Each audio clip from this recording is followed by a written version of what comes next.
All right, bet. You ready? You ready? Yeah. All right, let's get it. Breakfast with the Jetsons, season 4. I don't know what episode it is, but it's your boy Trez. And it's Don out here. Yes, sir. Yes, sir. And who we here with today? Here is Real, aka Dusty Footed Prophet, aka Sliding in your BM's DMs, aka El Frickin' Nino, aka Okay. Dub City's finest. Okay. Dub City's finest. I feel it. So, what you been up to, man? What's new with the music? You know what I'm saying? Man, it's a whole lot like I was telling you through the DMs. Like I'm in Richmond for about a week, staying with some folks, some real hyper creatives. Shout out Dogfuck, shout out Mike Bizarro, all of them. So yeah, just came here to link with them. I've been dropping a whole lot of shit. I got a lot of shit in the pocket. Like about to release like 6 or 7 singles within the next few months. Okay. Just finished up a video I'm about to drop. It's called Stash. Okay. I might show that to y'all before we leave. Okay. You got a Yeah. release date on it? No, sir. Okay. For sure. Where are you from? I'm from a city it's called Waynesboro, Virginia. It's over on the west side of Virginia. Okay. But yeah, right now I reside in Harrisonburg. Okay. But yeah, Dub City, baby. It's a real poor city, like at least the part that I'm from. It's maybe like 30,000 people there. Oh, You really? feel me? Small city. Very small. Okay. Yeah. Is it like country shit? Yeah, it's plenty of country shit over there, but like in the city, it's not like cows and shit. You feel me? It's not like Right, that. got But you. right on the outskirts, it is for sure. But it's like mountains on all sides of us. You feel me? Okay, that's what's up. But yeah, it's not a great spot to grow up. I wouldn't want to like, you know what I'm saying? Like you got to get out if you're there. It's easy to get stuck there. In that city, people get locked up at like 3 times the rate of the national average type Really? shit. Okay. Yeah. So being from there, what got you into writing music then? Well, I mean, it's everybody there raps. Really? Like everybody fucking raps there, but it's not a real supportive music community, you feel me? Like people ain't doing rap shows there. Like because it's just too much wild shit that has happened in the past and stuff. So it's tough to get booked there to like do shows because no one wants to do them. They much prefer to have just like a DJ come through because it's just easier for everybody. But it's a whole lot of artists, but a lot of people, they're not traveling. They're not trying to get out to find studio time, to book shows, to meet other creatives, and to like develop a real thriving community. You feel me? So that's kind of what drove me to Harrisonburg. I moved out there because I met some folks that did music, and yeah, just linked up with them and just kept it rolling. Started doing a bunch of shows and shit, and since then been traveling a little bit. You feel me? I lived out in Virginia Beach and Norfolk for a few years, and that was a wild experience too. But yeah, I've been around a little bit. Moved around quite a bit.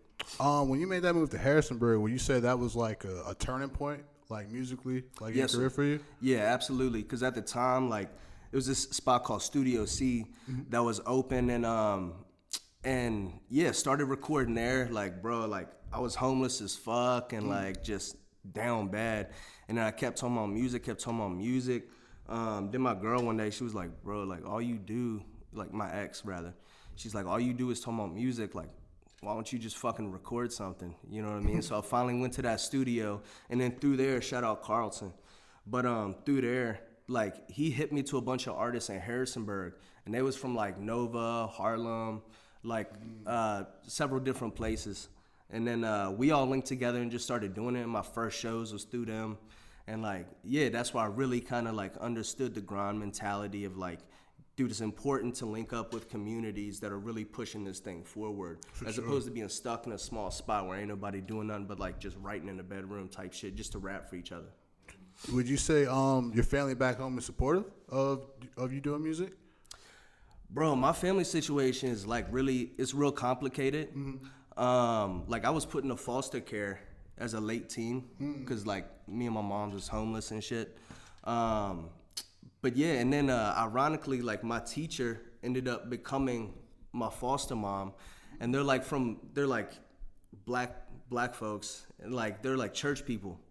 You feel me? So I'm not like pressed on telling my foster mom, you know, oh, check out this new song and shit like that. Like I don't think they get it. R.I.P. to my foster father, but yeah, he was a musician as well. But yeah, they're just like good, solid people. They're supportive of whatever you do, you feel me? Okay. But like my mom's though, like my real mom, she's always like, oh, yo, I seen you drop this online and yeah. But like, I would say they are supportive for sure, but they don't get it. You know what I mean? It's Right. like a different language to them. I understand that. So around what age did you start like writing or getting into all that? Man, like I always knew like from an early age I'd be rapping. Oh, it's just the only thing that made sense. I've like sucked at every job I've ever fucking did. Like I'm not good at much, man, but I can rap my ass off though. Hey. But yeah, I would say like the first rap I remember writing was like maybe in like 6th grade or some shit like that. Nice. But it was like sparse. It'd be off and on, you know, cause like as a teenager I was dipping around so much, staying in places with caving in ceilings, to like staying in empty trailers type shit, Right. sleeping in buses, like all that kind of, like it was tough to organize myself Right. to write, you know, consistently. I understand that. But every time I did get stable and be able to like crash on a friend's couch type shit, like I just, you know, just right to it. dive into writing. Yeah. Okay. Yeah. So that was kind of always in you, just anyway. Yes, sir. That's cool. Yeah. So one thing I wanted to ask you, because you are a legitimate songwriter, I can tell when I'm listening to your music that you're crafting these songs, you're putting some actual thought into your music. Who are your influences? Man, I feel like I got so many influences, man, because I went through so many different phases. Initially, like, you know, Biggie was one of the big ones, but I got like different people I look to for different things. For instance, like with like punchline writers. You know what I'm saying? Yeah. Like you got your Big L, you got Cassidy, people like that. And then for like just vibe and flow and shit, you got Young Thugs, you know, things like that. I would say like Reasonable Doubt kind of turned me out when I was younger. And that shit just kind of hit me. Like listening to Nas made me realize you could be like a really fucking intelligent person and really make incredible rap. You know facts. what I'm saying? Yeah. But yeah, Lupe's sick. Mick Jenkins is incredible. Recently, I've been listening to a lot of Duct Tape Jesus. Duct Tape Jesus. Yeah, if you're familiar with him, bro, that's one of the most creative people I've heard in a very long time. Really? Yeah. Have you ever listened to Danny Brown? Of course. I had a feeling. Yeah. Nah, he's Danny a Brown's beast. fire. He's one of my favorite artists of all time. That's a wild dude. Yeah. He's real creative. Yeah, and like just hearing his laugh, man, makes your day better. Wow. Yeah. That's fire. So what you got any? I know you talked about a couple singles you got coming in the works, but you got a project coming soon? No, sir, I don't have a project. I've just been mainly focused on singles. I've found like, you know, at the stage that I'm at, like if you drop an album, a lot of it's gonna get lost. Like, mind you, if you drop singles, you know, and put more promo behind those, I feel like they go a little farther. My next single I got dropping is like, I just got finish up the album art and release it probably within the next couple of weeks. It's called Trauma, Woes, and Mo Shit. But yeah, that's the next one. Would you say you're more lyrics or melodics? Because you do a great job of both. Like that, I feel like that's one of the reasons you're such a good songwriter, because you do like a really, really great job of both of those. Which one would you prefer? Bro, it depends. It depends on the song, on the mood, like on the beat. You feel me? Like that's the thing. I try not to mix them too much. Like if I'm gonna do some real like melodic heavy stuff, I don't want to like put too many words in there and make it too wordy.